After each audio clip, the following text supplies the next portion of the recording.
নমস্কার। আজকের গল্প আদর্শ গৃহবধূ। রিয়া এক গৃহবধূ। একদিন সকালের রুটিন বলি তার। রিয়া সকাল থেকে যেন ছুটেই চলেছে। শ্বশুর শাশুড়িকে সকালের চা দেওয়া, তারপরে শাশুড়ি সকালবেলা স্নান ছেড়ে পুজো করতে ঢুকবেন, তাই পুজোর ঘর মোছা, ঠাকুর ঘর ভালো করে মুছে পরিষ্কার করে বাগান থেকে আর ছাদে অল্প যেটুকু গাছ আছে সেখান থেকে ফুল তুলে ঠাকুর ঘরের কাছে রেখে দেওয়া, এগুলো রিয়ার কাজ। আর তার সঙ্গে সঙ্গে চলছে রান্নাঘরে ছোটাছুটি। অতনু অফিস যাবে, তাই তাকেও একবার 8টার সময় ছুটে গিয়ে ডেকে তুলতে হবে। সেই যে এলাম, তার আগেই সে ছেলে আর মেয়েকে তুলে ফেলেছে। এগুলো সবই রান্নার ফাঁকে ফাঁকে হচ্ছে, কেননা ছেলে মেয়ে স্কুল যাবে, স্কুলের গাড়ি এসে যাবে, তাদেরকে তৈরি করে দিতে হবে। তো সবাই প্রায় 9টার সময়, 9টার আগেই বেরিয়ে পড়বে।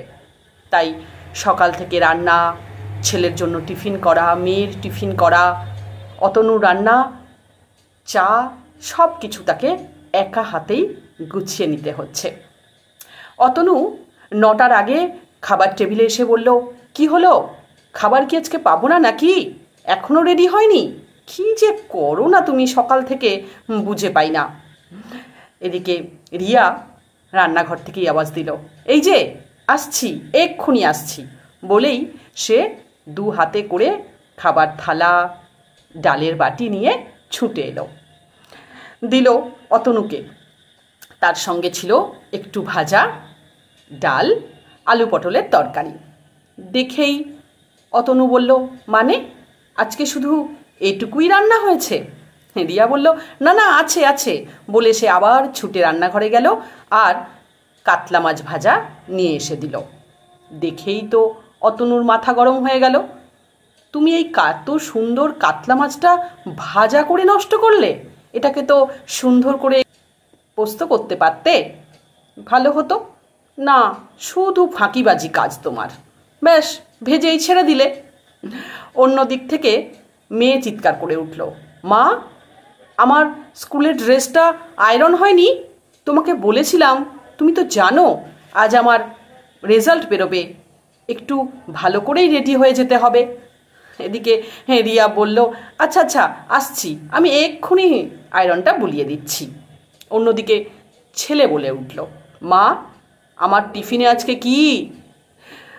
রিয়া হাসি হাসি মুখে রান্নাঘরে গিয়ে টিফিনটা নিয়ে এসে ছেলের হাতে দিল। ছেলে টিফিন দেখে মোটেই খুশি হলো না। তোমাকে কতবার বলেছি একটু ভালো করে চাউ ভেজে দিতে, কেন যে তুমি পারো না? আমার বন্ধুরা সব কি ভালো ভালো টিফিন নিয়ে আসে, ওদের মায়েরা তো চাকরি করে, কি করে ওরা পারে? ওরা তো সুন্দর সুন্দর রোজ আলাদা আলাদা টিফিন করে দেয়, আর তুমি সারাদিন ঘরে থাকো, তাও একটু আমার পছন্দ মতন টিফিন করে দাও না। এই টিফিন কি বন্ধুদের সামনে রোজ বের করা যায়? পাউরুটি আর জেলি বলে সে মুখ বেজার করে টিফিনটা নিয়ে ঘরে গেল। অন্যদিকে রিয়া ছুটল মেয়ের ড্রেসটা একবার হালকা করে আয়রন করে দেওয়ার জন্য। এই সব যখন ছোটাছুটি চলছে, তার মধ্যে অতনুর খাওয়া দাওয়া শেষ করে ব্যাগ নিয়ে যখন বেরোচ্ছে, ছেলে মেয়েকে বাসে তুলে সে যাবে অফিসের দিকে। জুতো পরতে পরতে অতনু বলল, নাও, তোমার তো কাজ হলো সারা, তোমাকে তো আর ব্যাগ ঝুলিয়ে রাস্তায় যেতে হবে না, অফিসও করতে হবে না, ব্যাস এবার সারাদিন ঘরে বসে বসে সোফায় ফেসবুক করো, তোমার তো আর কোনো কাজ নেই, তাই না? বলে অতনু খোঁচাটা দিয়ে বেরিয়ে গেল। রিয়া কিছুই বলল না। এরকম ছোটো খাটো খোঁচা সে রোজই খায়, অভ্যাস হয়ে গেছে যেন। সবাই বেরিয়ে যেতে না যেতেই রিয়াকে তার শ্বশুর বলে উঠল, রিয়া, আজকে কি দ্বিতীয়বারের চাটা আর পাবো না? কত বেলা হয়েছ, ঘড়ির দিকে একবার দেখেছ?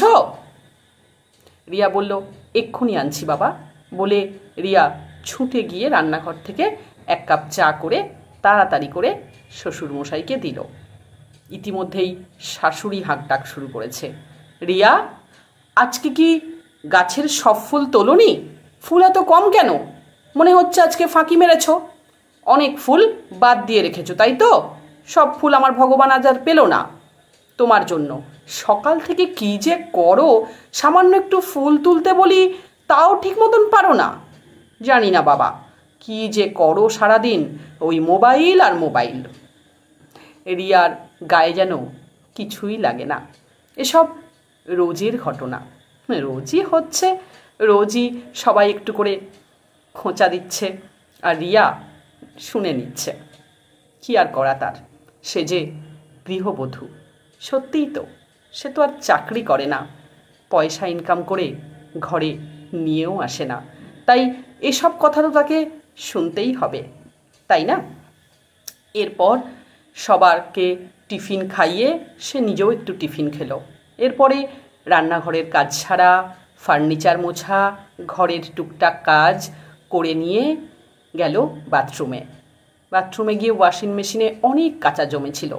এতগুলো লোক জমবে তো নিশ্চয়ই, রোজই রিয়াকে অনেক কাঁচা ধোয়া সেরে সেগুলো গেল ছাদে দিতে। সেই সব কাজ সেরে যখন দুপুরের খাওয়ার জন্য আবার অল্প একটু কিছু করে নিল। দুপুরের খাওয়া সেরে তার হঠাৎ মনে পড়ল, ছেলে আজকে খুব রাগ করে স্কুলে গেছে, পছন্দ মতন টিফিন পায়নি। সে চেয়েছিল একটু চাউ, কি আর বেশি চেয়েছে। দুপুরের শোয়াটা না হয় বাদই থাক, আজ যাই একটু চাউ বানাই, ছেলেটা ফিরে এসে খেলে খুশি হবে।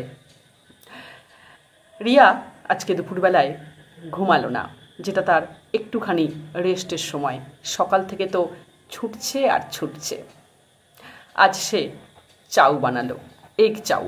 ছেলে মেয়ে কর্তা সবাই ফিরে অল্প অল্প করে খাবে। এই করতে করতেই বিকাল চলে এলো। ছেলে ফিরে বলল, মা, আজ টিফিনে কি? রিয়া হাসি হাসি মুখ করে খুশি হয়ে রান্নাঘরে ঢুকে সুন্দর করে প্লেটে এগ চাউ সাজিয়ে ছেলের কাছে ধরল। ছেলে দেখে একটু খুশি হলো, কিন্তু তারপরেই বলল, মা, এটা আমি বলেছিলাম তোমাকে টিফিনে দিতে, লোকের সামনে আমাকে টিফিনটা বার করতে হয়, ঘরে বলিনি। দাও, এখন যখন বানিয়েছো এটা ঘরেই খাই। সকালে বানিয়ে দিতে তোমার যে কি হয় বুঝি না বাপু, বলে সে ঘরে চলে গেল, দরজাটা বন্ধ করে দিল। রিয়া এটাও হজম করে নিল। এর কিছুক্ষণ পরেই আজ অতনু আর মেয়ে টিনা একসঙ্গে বাড়ি ফিরল। আজকে টিনার স্কুলের হাফ ইয়ারের রেজাল্ট ছিল। দেখল দুজনেরই মুখ বেশ ভার। রিয়া কোনো শব্দ করল না। টিনা ঘরে ঢুকেই ব্যাগটা রেখে চলে গেল ওয়াশরুমে। এদিকে অতনু এসে ঘরের দরজা বন্ধ করে চিৎকার করতে শুরু করলো রিয়ার উপর। রিয়া, তুমি কি কিছুই পারো না? একটু খেয়াল রাখো না কেন ছেলে মেয়ের দিকে? ওরা বড় হয়েছে, সারাদিন শুধু কি যে করো, একটু ওদেরকে নিয়ে তো পড়াতে বসালেও পারো। ইংরাজিটা তো ভালো পারো না, এদিকে যে স্কুলের গার্জেন মিটিংয়ে তোমাকে পাঠাবো তেমনও নয়, ইংলিশে তো কথাই বলতে পারো না, আর ঘর থেকে নাকি তুমি বেরোতেই পারো না সময় করে। তাই অগত্যা আজকের রেজাল্টের পরের যে গার্জেন মিটিং ছিল, আমাকেই অফিস থেকে ছুটি নিয়ে যেতে হয়। কোন কাজে লাগো বলো তো তুমি?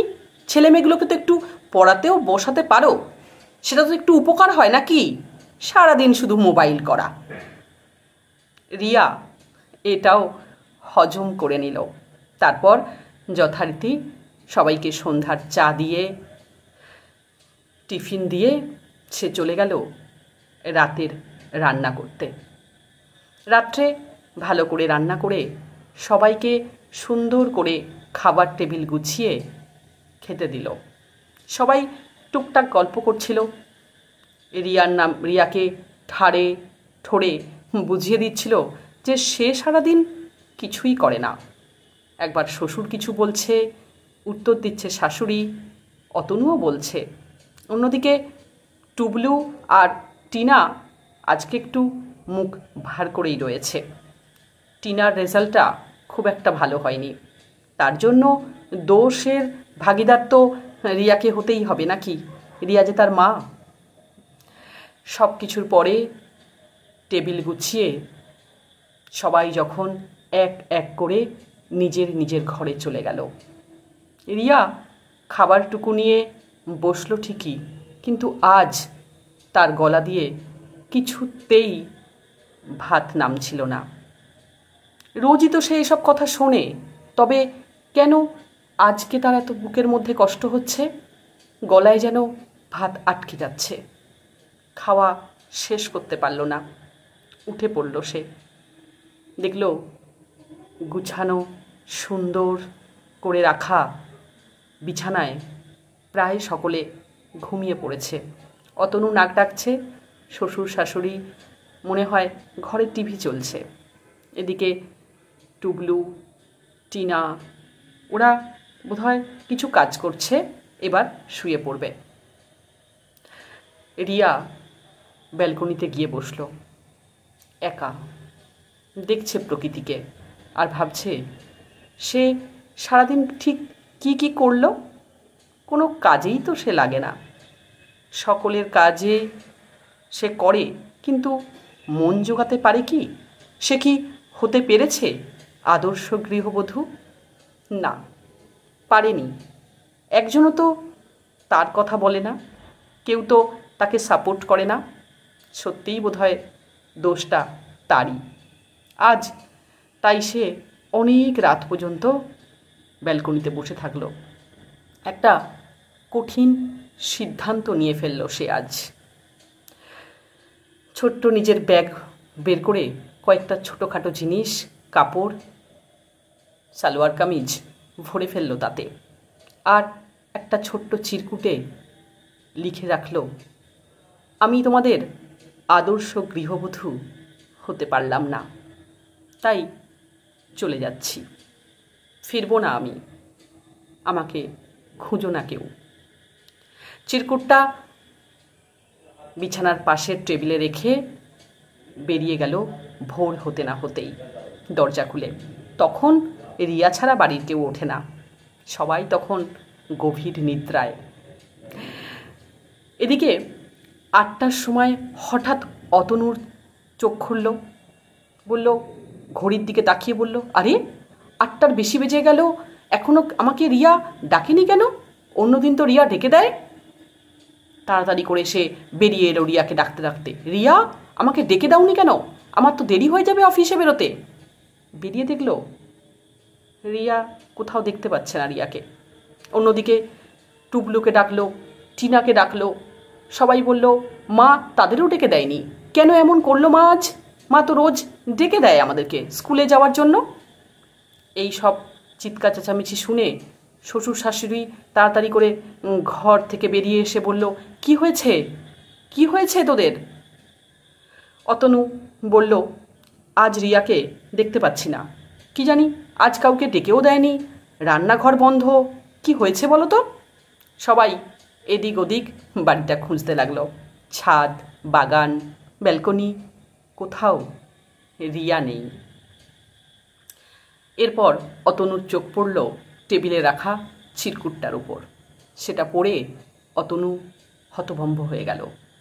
ছুটে এসে বলল, মা, বাবা, রিয়া এই চিরকুটটা রেখে গেছে, রিয়া বাড়ি ছেড়ে চলে গেছে, সে আর কখনো ফিরবে না বলেছে। এদিকে শাশুড়ি এ কথা শুনেই ধপ করে সোপার মধ্যে বসে পড়ল। এবার কি হবে? সংসারের এত কাজ সামলাবে কে?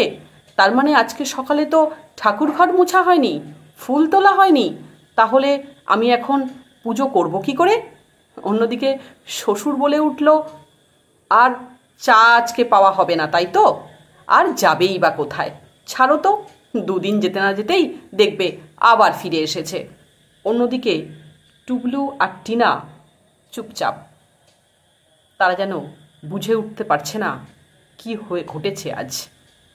এমন করে দিনের পর দিন কাটতে লাগলো।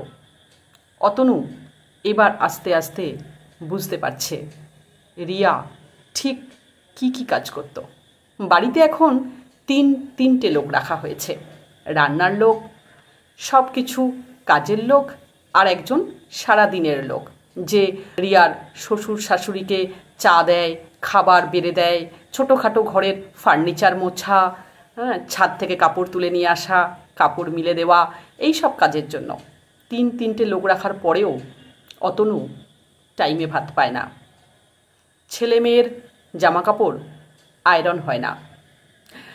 আর অতনুর মা রোজ সন্ধ্যাবেলায় একই কথা বলেন, আমি আর পারছি না বাবা, এত কাজ আমার এই বয়সে কি সহ্য হয়? আমি কি সামলে উঠতে পারি বল? অতনু আজ বুঝতে পারছে তিনটে লোক রাখার পরেও মা কাজ করে উঠতে পারছে না। আমরা হাতের কাছে সব জিনিস খুঁজে পাচ্ছি না। টুবলু, টিনা একটু চুপচাপ, ওরা কোনো উত্তর দিচ্ছে না। ওরা যেন একটু বিপদেই পড়েছে ওদের মাকে কাছে না পেয়ে। আজ অতনুর মনে হচ্ছে যদি সে রিয়াকে একটু বুঝতো, আজ যদি সে রিয়াকে ফিরে পায়, রিয়া যদি ফিরে আসে, তাহলে অতনু তার কাছে ক্ষমা চেয়ে নেবে। আজ বুঝতে পারছে একজন গৃহবধূ ঠিক কি কাজ করে। সে বসে শুধু ফেসবুক করে না, সে একজন হিসাব রক্ষক, সে ধোপা, সে রাঁধুনি, সে পূজারি, সে ঘরের সব কিছু পরিষ্কার রাখা, ঠিক জায়গায় রাখা, ইস্ত্রি করার লোক, সে কাপড় কাচার লোক, আরও অনেক কিছু। হিসাব রক্ষক, বাজারে কি লাগবে কি লাগবে না, প্রয়োজন পড়লে ছেলে মেয়েকে পড়তে বসানো, অর্থাৎ শিক্ষক, সব কিছু কাজ ওই একটা মানুষ হাসি মুখে করে যায়। তার বিনিময়ে তার কোনো মাইনে থাকে না। সে একটা জিনিস চায়, সেটা হলো সবার হাসি মুখ, আর সবাই তার একটু প্রশংসা করুক, একটু বলুক তার কাজটাও অনেকটা দামি। সে যেটা করে তার জন্যই সবাই সুন্দরভাবে অফিসে বেরোতে পারে, স্কুলে বেরোতে পারে নিশ্চিন্তে। সবাই যখন অফিস থেকে ফেরে, স্কুল থেকে ফেরে, সেই তখন দরজাটা খুলে দেয়, মুখের কাছে শরবতের গ্লাসটা সেই ধরে। রাত্রে সবার খাওয়া হয়ে গেলে সবাই যখন ঘুমিয়ে পড়ে, সেই তখন ডাইনিং টেবিলটা পরিষ্কার করে, তাই না? বিছানাটা পরিপাটি করে টান করে গুছিয়ে রাখে, ফার্নিচারগুলো মুছে রাখে, শোপিসগুলোকে মুছে ঠিকঠাক জায়গায় গুছিয়ে রাখে। আর লোকজন এলে সেদিন তার বাড়ে অনেক বেশি কাজ। ছুটির দিনে সবার মন মতন টিফিন করা, রান্না করা, এসব যেন তাকেই করতে হয়। কিন্তু তার বদলে এতটুকু প্রশংসা কি সে পেতে পারে না? একটু ভাবুন, তারপরে উত্তর দেবেন, জানাবেন। আদর্শ গৃহবধূ হওয়া কি এতই সহজ, না অন্য কিছু? নমস্কার।